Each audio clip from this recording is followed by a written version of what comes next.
Next आ गया हमारा part 5। ये भी अब क्या है, हाइब्रिडाइजेशन के बेसिस के ऊपर ही है। अब आपने क्या करना है, अभी तक हमने सबसे पहली टाइप sp हाइब्रिडाइजेशन कर चुके हैं, उसके बाद दूसरी टाइप थी sp2 हाइब्रिडाइजेशन, तीसरी टाइप sp3 हाइब्रिडाइजेशन। ठीक है, अभी तक हमने टोटल 3 टाइप्स की हैं। अब आपको मैं एक छोटा सा काम दे रहा हूँ कि आपने sp3d, ठीक है, sp3 जो चौथी हमारी हाइब्रिडाइजेशन की टाइप आएगी वो आपने खुद करनी है। ठीक है, sp3d, ठीक है, इस टाइप को आप खुद करेंगे। इसके अंदर एग्जांपल आएगी आपकी PCl5। ठीक है, इसके अंदर एग्जांपल जो आएगी वो है PCl5। ठीक है, फॉस्फोरस पेंटाक्लोराइड। ठीक है, अब इस नेक्स्ट वीडियो में अब मैं क्या करने लगा हूँ, इसके बाद जो टाइप आएगी 5th कैटेगरी और 6th कैटेगरी वो इसमें एक्सप्लेन करेंगे। वो आ जाएगी sp3d2 हाइब्रिडाइजेशन। ठीक है, sp3d2 हाइब्रिडाइजेशन। इसमें क्या आएगा, देखो नाम से पहले तो रिप्रेजेंट हो रहा है क्या चीज़ है कि इसमें एक s ऑर्बिटल,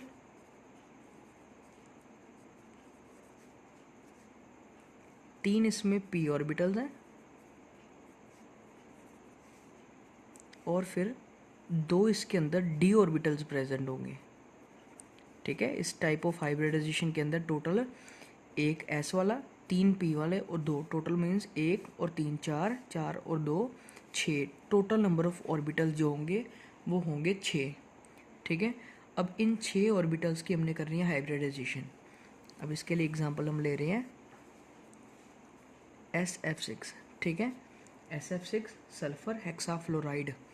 ठीक है, सल्फर हेक्साफ्लोराइड जो एग्जांपल आएगी वो इसके अंदर आएगी sp3d2 हाइब्रिडाइजेशन में। सबसे पहले तो सेंट्रल एटम जो सल्फर है, सल्फर का एटॉमिक नंबर 16, कॉन्फ़िगरेशन लिखे तो 1s2 2s2 2p6 3s2 and 3p क्या आ गया।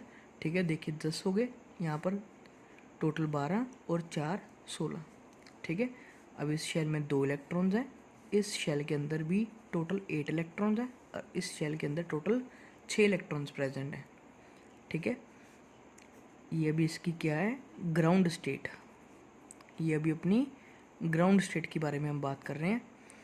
अब मैं क्या कर रहा हूँ, इसको ऑर्बिटल की फॉर्म में लिख रहा हूँ कि 3s2 3px2 3py1 3pz1।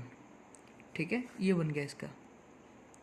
अब इसके पास आगे फ़िलहाल यहाँ पर अगर मैं शो करूँ तो 3d0 भी है। ठीक है, 3d0 को शो कर रहा हूँ, ये इसकी ग्राउंड स्टेट है। अभी इसमें 3d में कोई इलेक्ट्रॉन नहीं है, इसलिए इसको शो करो चाहे ना करो कोई फ़र्क नहीं पड़ेगा। बट अगर मैं इसको करूँगा एक्साइटेड स्टेट, एक्साइटेड स्टेट अब डबल एक्साइटेड स्टेट में लेके जाएंगे। सबसे पहले 3s2, ये जो इलेक्ट्रॉन है ये वाला px वाला, सबसे पहले तो इस इलेक्ट्रॉन को जंप कराएंगे d के ऑर्बिटल में और ये क्या बनेगा 3s2 3px, ये 1 रह गया, 3py1 3pz1 और 3dxy1। ठीक है, हमने सिर्फ उसका पहला ऑर्बिटल लिया। ठीक है, ये आगे इसकी फर्स्ट एक्साइटेड स्टेट। ठीक है, अब हम क्या करेंगे, अब इस देखो यहाँ पर अब 2 इलेक्ट्रॉन प्रेजेंट है। ठीक है, इसलिए इसको भी हम क्या करेंगे, एक्साइटेड स्टेट में लेके जाएंगे। एक्साइटेड स्टेट में लेके जाने का मतलब क्या है कि इसको जंप कराएंगे, ये बनेगा 3s1 3px1 3py1 3pz1 3dxy1 और 3dyz1। ये आ गई हमारी सेकंड एक्साइटेड स्टेट। ठीक है, अब इसमें देखो टोटल हमारे पास 1 2 3 4 5 और 6 ऑर्बिटल्स प्रेजेंट हैं जो सभी क्या हैं, अनपेयर्ड। ठीक है, 6 अनपेयर्ड ऑर्बिटल्स हैं। ठीक है, अब इन सभी को कंबाइन करते हैं, देखते हैं क्या बनेगा। सबसे पहले एक आएगा s वाला, फिर उसके बाद पी एक्स वाला एक ऑर्बिटल इस तरह से, फिर आएगा एक पी वाई वाला ऑर्बिटल इस तरह से, फिर पी जेड ऑर्बिटल इस तरह से, पी जेड आ गया। फिर दो आएंगे अब डी एक्स वाई वाले, ठीक है। इनकी शेप अब कुछ इस तरह से रिप्रेजेंट करेंगे, ऐसे, ठीक है। ये एक हो गया जिसके अंदर एक इलेक्ट्रॉन, दूसरा भी सिमिलर,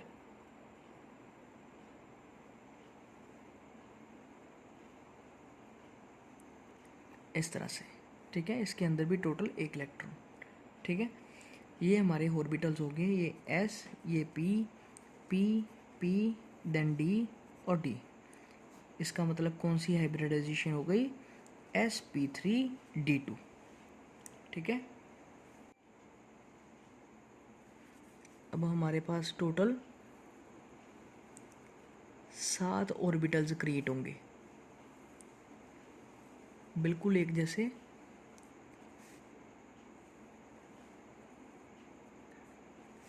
3,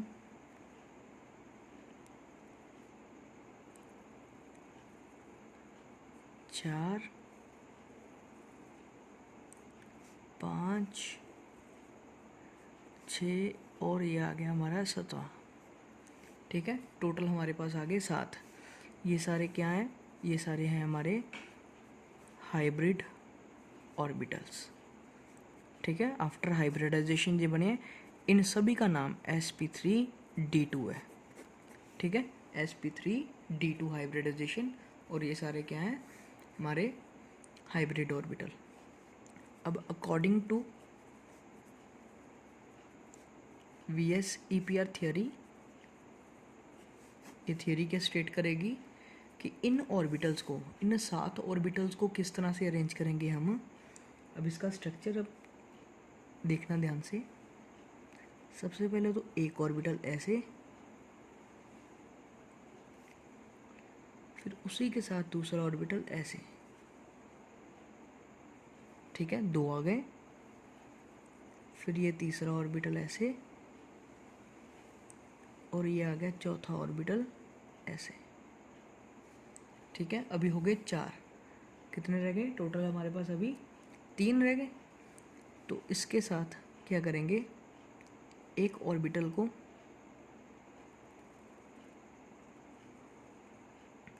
ऊपर ऐसे, दूसरे को ऐसे, और एक ऑर्बिटल को इस तरह से। ये टोटल हमारे पास हो गया अब टोटल 7 ऑर्बिटल्स, ठीक है। ये आ गई हमारी sp2, sp3d2। एक्चुअली एक हमारे पास ऑर्बिटल अभी ज़्यादा बन गए, ठीक है। हम कर रहे थे जिसके अंदर 6 इलेक्ट्रॉन है, sp3d2, ठीक है। ये ऑर्बिटल नहीं आएगा, ठीक है, क्योंकि हमने 6 ऑर्बिटल के साथ बात करनी है, ये 7 वाला आ जाएगा, ठीक है। अब इसमें भी एक इलेक्ट्रॉन, इसमें भी एक इलेक्ट्रॉन, इसमें भी, सभी ऑर्बिटल्स के अंदर एक एक इलेक्ट्रॉन, ठीक है। ये हमारा कौन सा आ गया, सेंट्रल मेटल एटम, मीन्स ये सल्फर का है, ठीक है। अब इसके साथ लगेगा फ्लोरीन, वो भी कितने, F9, क्योंकि स्ट्रक्चर क्या है, SF6, ठीक है। फ्लोरीन का 9 number, means 1s2, 2s2, 2p5। अब इसके बारे में लिखे तो 2px2, 2py2 एंड 2pz1। तो इसका मतलब सिर्फ इसमें यही प्रेजेंट है, अनपेड वाला, तो इसकी शेप ऐसे आ जाएगी। तो ये स्ट्रक्चर अब कैसे बनेगा,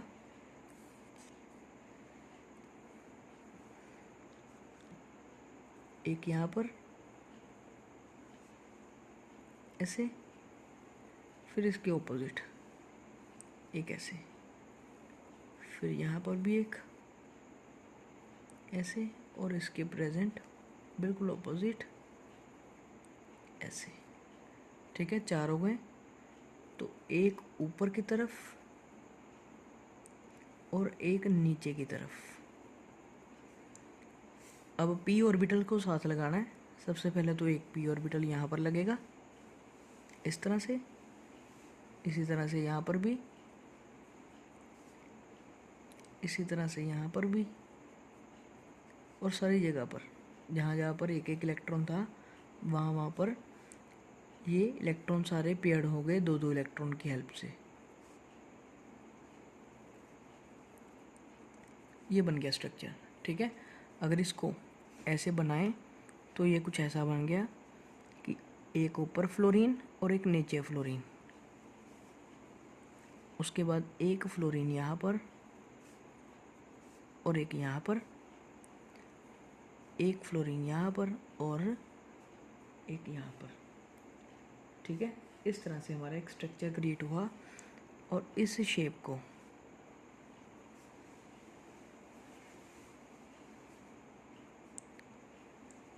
को बोलेंगे ऑक्टाहेड्रल।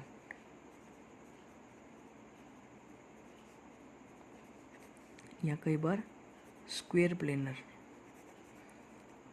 प्लेनर और ऑक्टाहेड्रल में ज़्यादा डिफरेंस नहीं है। इसकी कॉन्फ़िगरेशन लिखेंगे D2sp3 और इसमें आएगा sp3d2। ठीक है, both are similar to each other. ठीक है, इसके केस में जो बॉन्ड एंगल आएगा वो अब एक नहीं 2 आएगा। ठीक है, एक तो ये और एक ये वाला।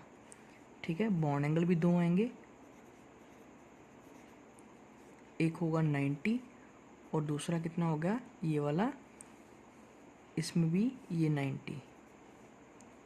ठीक है, ये भी 90 होगा और ये भी 90 होगा, 2 बॉन्ड एंगल प्रेजेंट होंगे। ठीक है, बेसिकली है तो सेम ही, बट इसमें डिफरेंस है क्योंकि ये एक प्लेनर में है और ये ऊपर नीचे एक्स्ट्रा है। इस तरह से आ गई ये हाइब्रिडाइजेशन। अब लास्ट हाइब्रिडाइजेशन जो आपकी बची वो रह गई sp3d3। ठीक है, वो अपने खुद करनी है बिल्कुल इसी तरह से। इसमें आएगा IF7। ठीक है, ये स्ट्रक्चर आपने खुद क्रिएट करना है।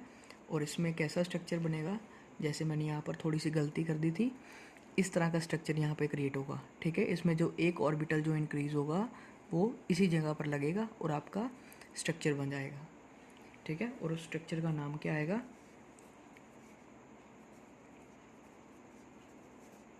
Pentagonal bipyramidal. ठीक है, मैंने आपको स्ट्रक्चर का नाम बता दिया, वो बनेगा पेंटागोनल बाइपिरामिडल और जिसमें बॉन्ड एंगल जो आएगा वो 90 डिग्री और 72 डिग्री का आएगा। ये हमारा हो गया हाइब्रिडाइजेशन का टॉपिक।